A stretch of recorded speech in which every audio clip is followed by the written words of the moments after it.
From Washington, this is VOA News.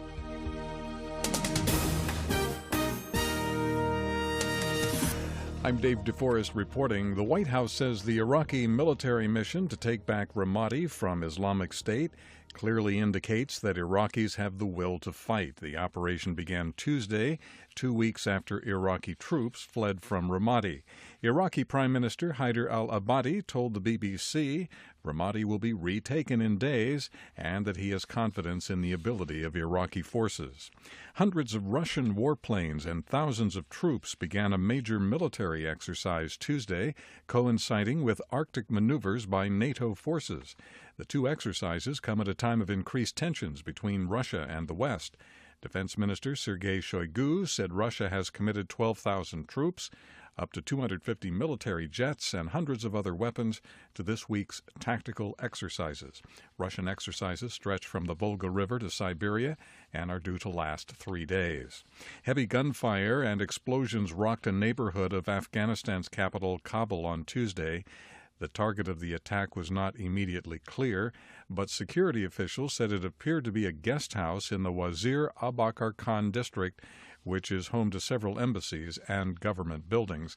No group has yet claimed responsibility.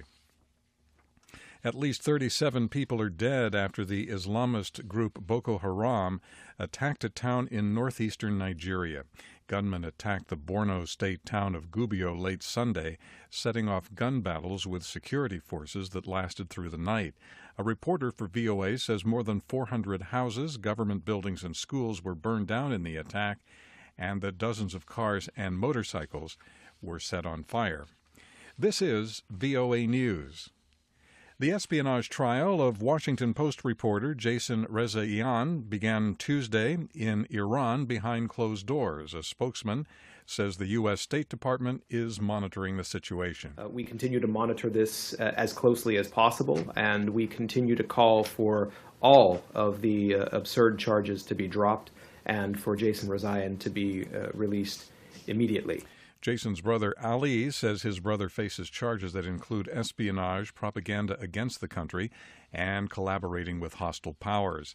A U.S. federal appeals court has rejected the Justice Department's request to lift a temporary hold on President Barack Obama's executive action that would have stopped many illegal immigrants from deportation.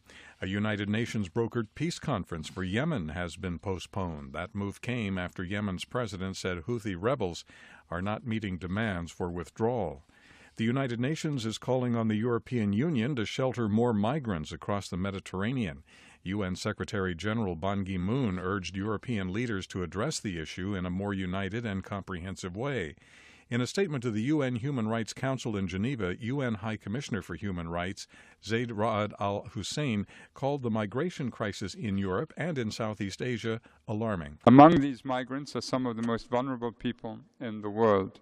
A more humane, less mean-spirited response to their plight would be more worthy of member states of the United Nations. Al-Hussein said the human rights of the migrants are of paramount concern and should become a top priority. Police in Kenya say an officer was killed and several others wounded when suspected al-Shabaab militants attacked a police patrol near the border with Somalia. Officials say the attacks began late Monday when a police vehicle hit a landmine near the village of Yumbis. UN aid agencies report better sanitation and clean drinking water is containing a cholera epidemic among Burundian refugees in Tanzania. Lisa Schlein reports. The UN Refugee Agency reports measures to control cholera in western Tanzania's Lake Tanganyika area appear to be working. More than 4,000 cases of cholera have been reported among newly arrived Burundian refugees there, and the disease has killed 30 people. The epidemic peaked 2 weeks ago at 915 cases, but since then it has subsided to around 100 cases a day. UNHCR says this is due to intensified hygiene and supplies of safe drinking water and close cooperation with Tanzanian health authorities. Lisa Schlein for VOA News, Geneva. And from the VOA News Center in Washington, I'm David Forrest. That's the latest world news from VOA.